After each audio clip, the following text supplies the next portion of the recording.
What's up, YouTube? Today we are looking at a piece from Stray Cat Knives. It's this piece, and we are going to get measurements real quick.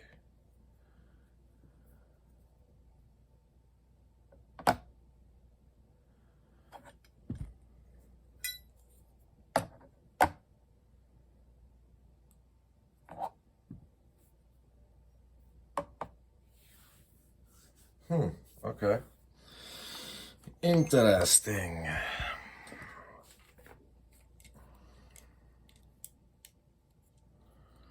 Hang on.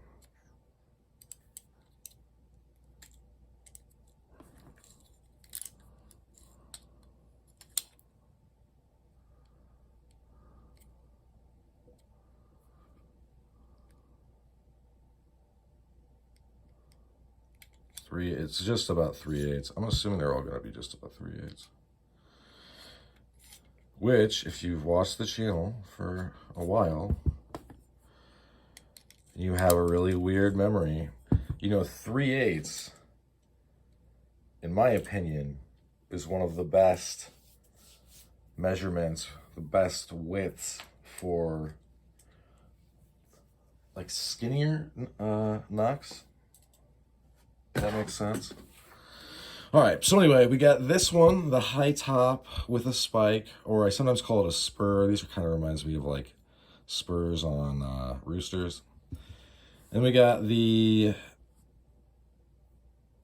I don't know what this one is called. I like that it has a longer spur. And then we've got this one, which is awesome. We're going to talk more about this.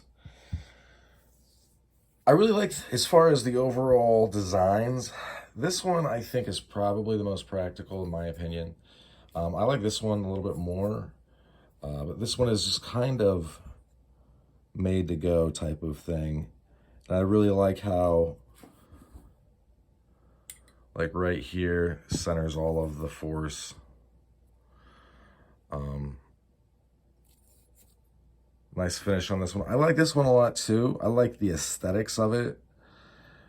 I kind of like this more snubby spur.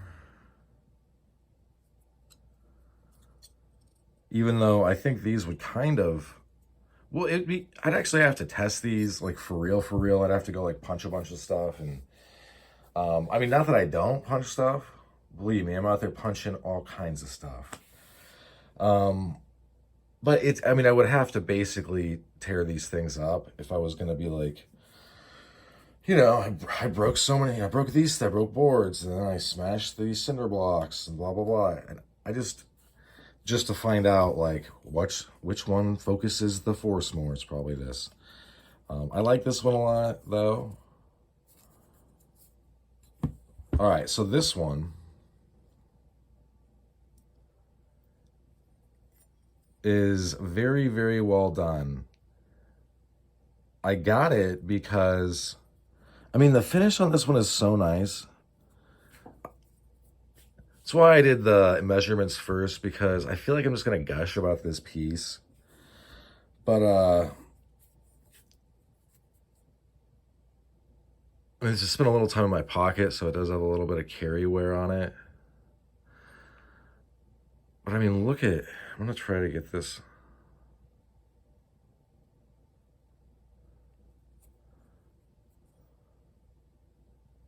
So there's no spur or spike, obviously.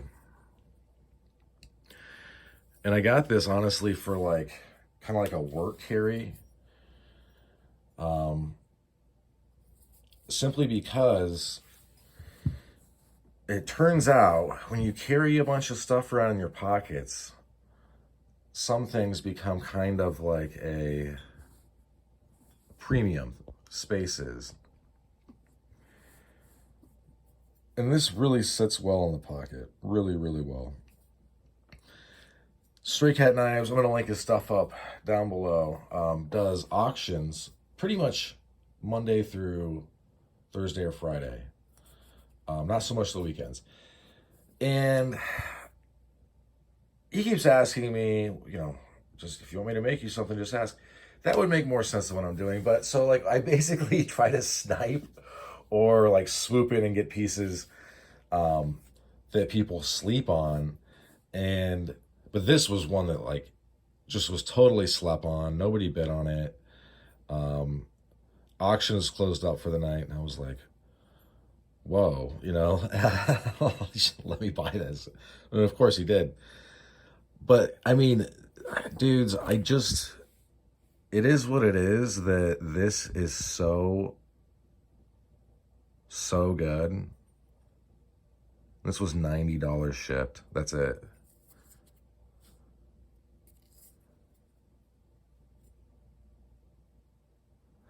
So yeah, I get it. You can track down some knuckles from wherever overseas that are $25 off of eBay, or you can spend $50 from a knuckle site off of whatever, or you can spend a couple dollars more and get this. And this is like the finish on this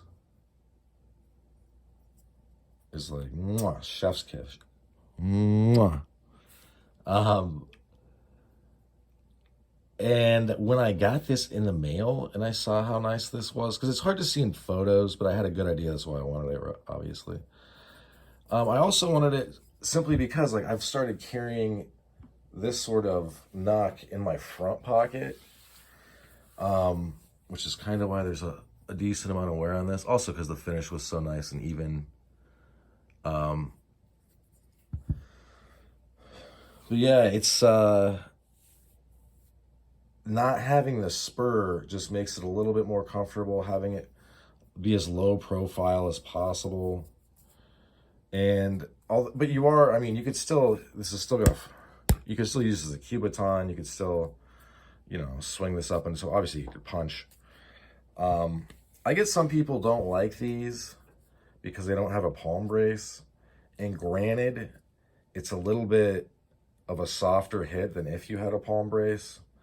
But there are pros and cons, and there's a lot of pros and cons.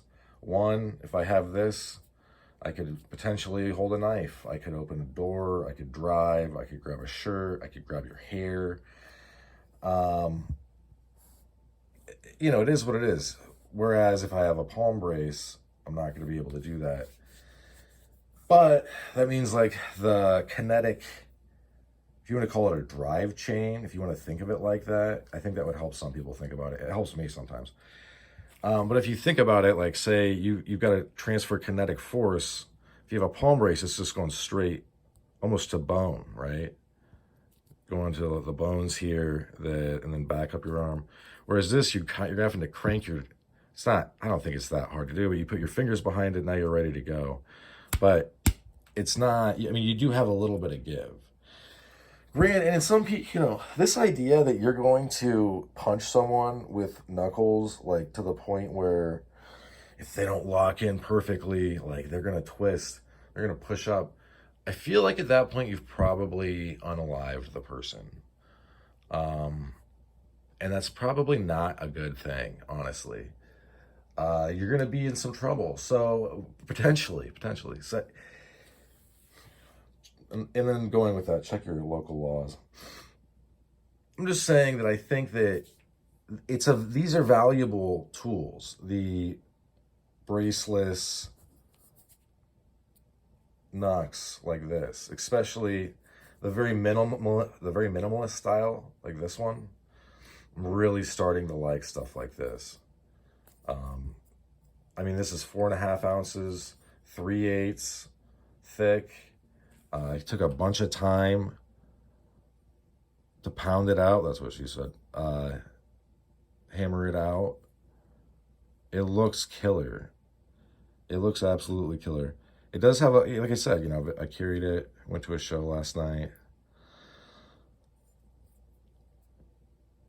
So it's, and I've been carrying it a little bit. I've only had it a couple days. But it's one of those things where it's like, someone should have bought this. It never should have, floated. But, and I think that's part of it is though, Instagram is like such a finicky thing in the algorithm. is so weird, and a lot of the makers comment on that, and like why does this video succeed whereas this one doesn't? Um, and I think there's a lot of factors, and a lot of them don't make sense. Just from my experience, I mean, I have over 1,000 YouTube videos up. I watch the analytics. I learn as much as I can from YouTube. This is a fun hobby, but you can get like pretty practical experience and familiarity with how these algorithms work.